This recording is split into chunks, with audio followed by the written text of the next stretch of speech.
እንደ ሀገር ሁለንተናዊ ሉዓላዊነትን ለማረጋገጥ ከማንኛውም አይነት ጥገኝነት መላቀቅ የመደመር መንግስት እሳቤ ነው።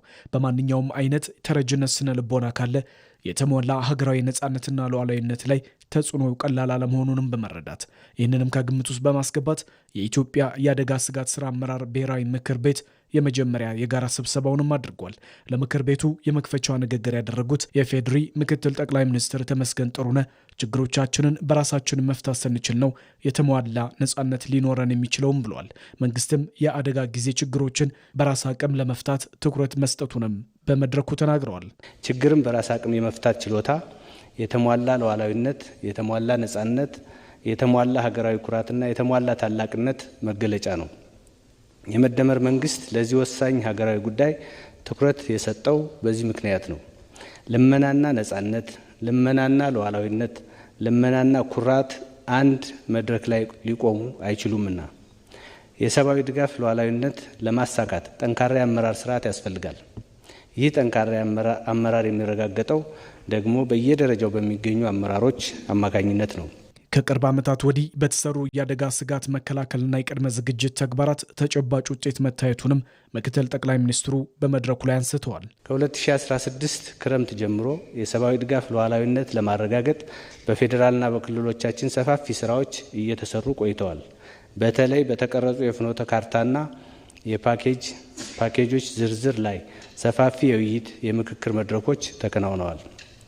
በዚህም የልመናና የተረጅነት ልምምድ ተወግዶ በምርታማነት እንዲተካ፣ የውጭ የምግብ እርዳታ በሀገር ውስጥ አቅም እንዲፈጸም መስራት እንደሚገባ ለመግባባት ተችሏል። የሰብአዊ ድጋፍ ሉዓላዊነትን ለማብሰር በቅድመ ሁኔታ ከሚወሰዱ አንኳር ጉዳዮች መካከል የመጀመሪያው ጉዳይ የአደጋ ስጋት ምላሽ ፈንድ ስርዓታዊና ተቋማዊ ቁመና እንዲኖረው ማድረግ ነው። ይህ ፈንድ በአደጋ ስጋት ስራ አመራር ወጪዎች ላይ ተመስርቶ የሚሰላ ነው። ተገማች፣ ዘላቂና አስተማማኝ ሆኖ ከውጭ የምግብ እርዳታ ጥገኝነት ቀስ በቀስ የሚያላቅቀን ጎዳና ይሆናል። በኢትዮጵያ የአደጋ ስጋት ስራ አመራር ኮሚሽን አዋጅና ፖሊሲ ላይ ማብራሪያ ለምክር ቤት አባላቱም ቀርቧል። አዲሱ የምክር ቤት ፖሊሲና አዋጅን መሰረት በማድረግም የሕዝብን አቅም በማስተባበር ለአደጋ የማይበገር ተቋም መገንባት ላይ ሊሰራ እንደሚገባም አጽንኦት ተሰጥቶበታል።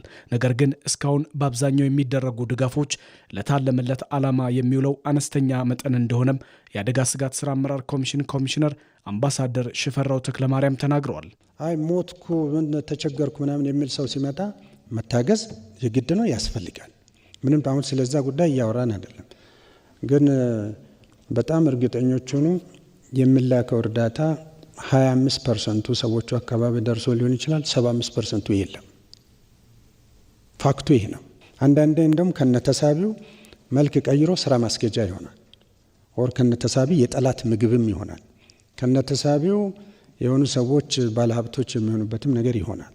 ስለዚህ የአመለካከት መግባባት ብለን በፍኖተ ካርታ የተቀመጠው ነገር ሲሪየስሊ መወሰድ ያለበት ነው ለማለት ነው። ሁለተኛው ማጥራት ያልነው ነው። ማጥራት ሰው ሳይገባው የተቀላቀለ ሲገባው ደግሞ የሚቀር ካለ የሰብአዊ ድጋፍን በራስ አቅም ለመመለስ የሚያስችል ስራ መስራትና ተጠያቂነትን ማረጋገጥ ላይ በምክር ቤቱ እንደሚሰራም ተመላክቷል። ምክር ቤታችንም አደጋ እንደማይቀር ማወቅ አለበት። ስለዚህ አደጋ እንደማይቀር አውቀን መዘጋጀት ያስፈልጋል ማለት ነው። አደጋ የሚቀር ነገር አይደለም፣ ሁልጊዜ አብሮን የሚኖር ነገር ነው። ሁለተኛው ማወቅ ያለብን እንደ ሀገር አደጋን በየደረጃው በራስ አቅም መቋቋም የሚያስችል ስራ መስራት አለብን ነው። ይሄ ከተጠያቂነት ጋር ነው የተቀመጠው። ሶስተኛው የተረጅነት ሜንታሊቲ ካለ ለምን ይሄ ሆነ፣ ለምን አንሰራም፣ ለምን እንዲህ አንልም የሚል ማህበረሰቡ አንዳንዱ እኮ ምን መሬትም ምንም ኖሮት እኮ ብዙም ካልሰራበት ያው ተረጂ ይሆናል ማለት ነው። ዘላቂ አስተማማኝ አደጋ ስጋት ምላሽ ፈንድ መገንባት፣ የመጠባበቂያ ክምችቶችን በፌዴራልና በክልሎች በማደራጀት እንዲሁም ተፈናቃይ ዜጎችን በዘላቂነት በማቋቋም ከተረጅነት ማላቀቅ ላይ በትኩረት መስራት እንደሚገባም በምክር ቤቱ ተነስቷል። አዋጁና በፖሊሲው ላይ ያሉ እሳቤዎችንም በአግባቡ ወደ መሬት ማውረድ፣ በትብብር መስራት እንደሚገባም ምክትል ጠቅላይ ሚኒስትሩ አሳስበዋል።